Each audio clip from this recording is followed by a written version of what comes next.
Starting and growing a business is really, really hard. That's my experience anyway. Being an entrepreneur takes a lot of resilience, optimism, and determination to overcome some of the biggest challenges, all while keeping a healthy balance in life. This is Pivot and Grit, and I'm your host, Vaughan Broderick. I've learned how to start and grow a successful business, also known as failing a lot, kickstart new careers, and achieve academically, all while in midlife. Pivot and Grit is a show that cuts through the noise and unpacks what it takes to start and grow a business. If you give me your time, I promise it will be valuable for you. It's never too late to pivot and grit, so let's get to work. Hi, today's episode is about two of the most valuable concepts that I have learned as an entrepreneur and while completing my MBA. Pivot and grit. So what is a pivot? As the name suggests, it's a change in direction. Within innovation, a pivot is a course correction when you've decided that you're not making sufficient progress towards your original goal or hypothesis around your product, service, strategy, or growth engine. So for example, let's say you've developed a new widget and you're testing the product market fit with customers, and you're not getting enough evidence that there is desirability for the product. In other words, people don't care enough about the product, or they don't care enough to pay for it. You might have also learned that it fits better with a different target market, and you then pivot to find fit with that new market.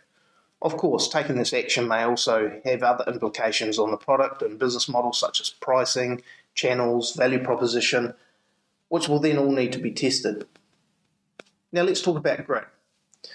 Grit is a word that I identified with when I read Angela Duckworth's book of the same name.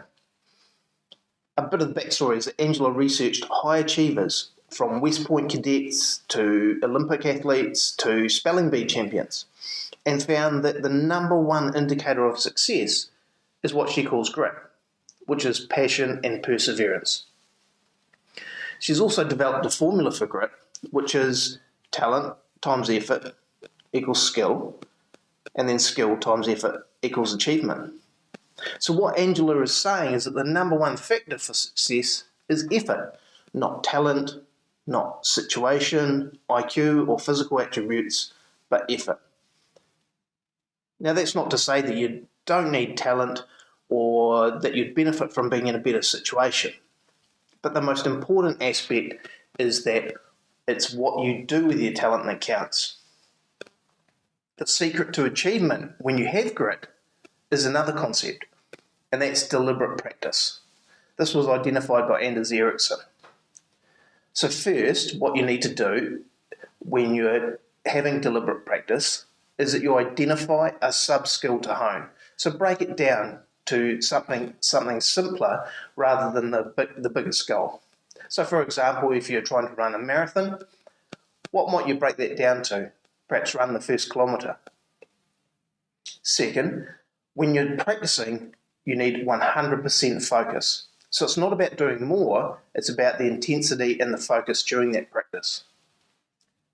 And third is that you need to gather feedback and reflect on that feedback and improve. And then you go about repeating that cycle, and you do that for thousands of hours. And if you want to do that for those thousands of hours, that will lead to what's called mastery. Another aspect of grit that I think is important to mention here is that grit is as much about nurture as it is about nature, meaning that when you practice, you can actually become grittier, and it'll build on itself. There's a lot more to know about grit, such as purpose and parenting influence, but I think these three things will really help. Number one, knowing that you can learn to become grittier. That's a really important insight. Two, that effort is what counts. And three, deliberate practice can turn anyone into a master.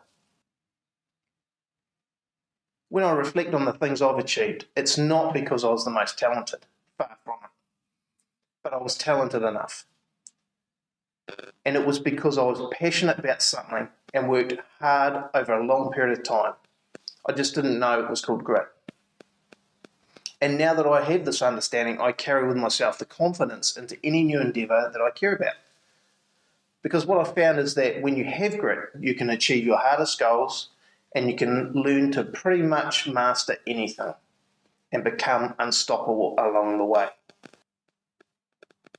Okay, well, I hope that that's been valuable. And if you like this episode, please share it with one other person that needs to hear the message. Until next time, thank you for listening in.